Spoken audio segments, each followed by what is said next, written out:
হঠাৎ বাসায় মেহমান চলে আসলে এমন একটা খাবার 10 মিনিটই মেহমানের সামনে দিলে মেহমান তো বড্ড খুশি এবং পরিবারের সদস্যরাও মহা খুশি। এইরকম একটা ইউনিক ইউম্মি খাবার সবাই চায়, দেখতে সুন্দর এবং খেতেও কিন্তু অনেক মচমচে, অনেক ভালো লাগে। হ্যালো ভিউয়ার্স, আসসালামু আলাইকুম। সবাই কেমন আছেন? আশা করছি অনেক অনেক ভালো আছেন। আমি জারিন, সিলেট থেকে চলে আসলাম প্রতিবারের মতো নতুন আরও একটি রেসিপি নিয়ে। তো আজকে আমি যে রেসিপিটা আপনাদের মাঝে শেয়ার করব সেটা হচ্ছে লাচ্ছা সেমাইয়ের বরফি। আমরা বরফি কিন্তু সবাই খেতে পছন্দ করি এবং কম বেশি সবাই পারে। তারপরও আমি 10 মিনিটের ভিতরে কেমনে করে এত তাড়াতাড়ি করে বনফুলের লাচ্ছা সেমাই আমি বরফি বানিয়ে নিতে পারি। তো প্রথমে দেখতে পাচ্ছেন আমি পাতিলটা বসিয়ে দিয়েছি এবং আমি এখানে একটু ঘি দিয়ে দিয়েছি। আপনারা চাইলে বাটার দিতে পারেন। সুপ্রিয় দর্শক, এই পর্যন্ত এসে যারা আমাকে লাইক দিতে ভুলে গিয়েছেন, প্লিজ ভিডিওতে একটা লাইক করে দিবেন আর অবশ্যই আমার চ্যানেলটা সাবস্ক্রাইব করবেন। পুরনো যারা আছেন তাদের জন্য মনের অন্তর থেকে অনেক ভালোবাসা এবং নতুন যারা অলরেডি এই কাজটা করে দিয়েছেন, আমাকে সাবস্ক্রাইব করেছেন, তাদের জন্য মনের অন্তর থেকে অনেক দোয়া এবং ভালোবাসা। প্রিয় ভিউয়ার্স, দেখতে থাকুন, সাথে থাকুন, পাশে থাকবেন, অবশ্যই সবার পাশে আমিও থাকবো। তো দেখতেই পাচ্ছেন আমি কিন্তু এখানে একটু কাজু বাদাম এবং পোস্ত বাদাম কেটে দিয়েছি এবং এখানে একটু ঘি দিয়ে দিব। দিয়ে এই বাদামগুলো আমি ভেজে নেব, কারণ এই বাদামগুলো লাচ্ছা সেমাইতে দিলে অনেক দারুণ পারফেক্ট একটা ফ্লেভার আসে। আমি প্রতিবারই চেষ্টা করি বাদাম রাখার জন্য, আপনারাও চেষ্টা করবেন বাদাম রাখতে। তো বাদামটা আমি একটু ভালো করে ভেজে নিচ্ছি। এবারে আমি লাচ্ছা সেমাইটা ভালো করে ভেজে নিচ্ছি। অবশ্যই লাচ্ছা সেমাইটা ভেজে নিতে হবে, নয়তো সাদা সাদা থাকবে, দেখতে পারফেক্ট লাগবে না। এই তো ভালো করে কিন্তু ভেজে নিচ্ছি।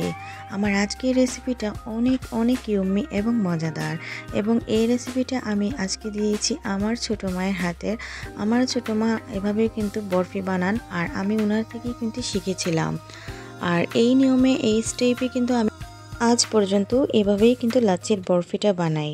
তো দেখতেই পারতেছেন আমি এখানে কনডেন্স মিল্ক দিয়ে দিয়েছি এবং আমি এখানে চিনিটা অ্যাড করেছি খুব কম, কারণ চিনিটা বেশি হলে কিন্তু বরফিটা ভালো লাগবে না খেতে, এবং আমরা এত মিষ্টি পছন্দ করি না, সেজন্য কম দিয়েছি। এবারে দিয়ে দিয়েছি চায়ের দুধ, একটু আধা কাপের মতো। আর এই দুধটা কিন্তু না দিলে একটু ভালো লাগবে না বরফিটা খেতে। আমি এই দুধটা কিন্তু যতবারই বানাই এই দুধটাই দেই। তো এই তো আমার কিন্তু রেসিপিটা হয়ে এসেছে এবং লাচ্ছা সেমাইটা কিন্তু ভাজাটাও দারুণ হয়েছে, এবং যখন আমি ভাজছিলাম তখন কিন্তু পুরোটা বাসায় নিয়ে নিয়েছিল এই বরফির ঘ্রাণে। আর এই ঘ্রাণটা কিন্তু এত ভালো লাগতেছিল যা বলার বাহিরে।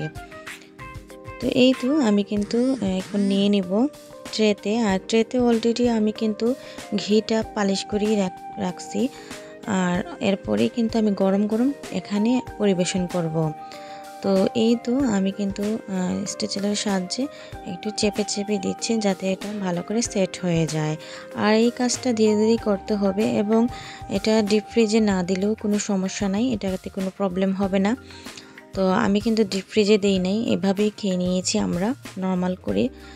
আর এটা আমি 1 ঘন্টা রেস্টে দিয়ে দিয়েছিলাম, আর 1 ঘন্টা পর আমি একটা ওষুধের কৌটা দিয়ে এভাবে কিন্তু চাকচাক করে, মানে জোরে করে একটু হাত দিয়ে জাতা দিয়ে কিন্তু এরকম মানে করেছি যাতে আমার বাচ্চারাও খেতে পারে। এবং ওই স্টেপে একটা করেছি, এই স্টেপে একটা করেছি। আর আমি এই ভিডিওটা করতে গিয়ে ভিডিওটা কেটে গিয়েছিল, সেজন্য আমি আন্তরিকভাবে দুঃখিত। আর এই লাচ্ছির বরফিটা এখনও কিন্তু জমাট বাঁধেনি। আর আমরা জমাট যখন বেঁধেছিল খেয়েছি, অনেক দারুণ একটা পারফেক্ট ঘ্রাণ ছিল এবং খেতে অনেক ইয়ম্মি ছিল। তো আজকের ভিডিওটা ভালো লাগলে অবশ্যই লাইক, কমেন্ট, শেয়ার এবং সাবস্ক্রাইব করে আমাকে আপনাদের পাশে রেখে দিতে পারেন। আর আজকের মতো এই পর্যন্তই, নতুন ভিডিও নিয়ে অবশ্যই হাজির হব। সবাই ভালো থাকবেন, সুস্থ থাকবেন। থ্যাংকস ফর ওয়াচিং অ্যান্ড আসসালামু আলাইকুম।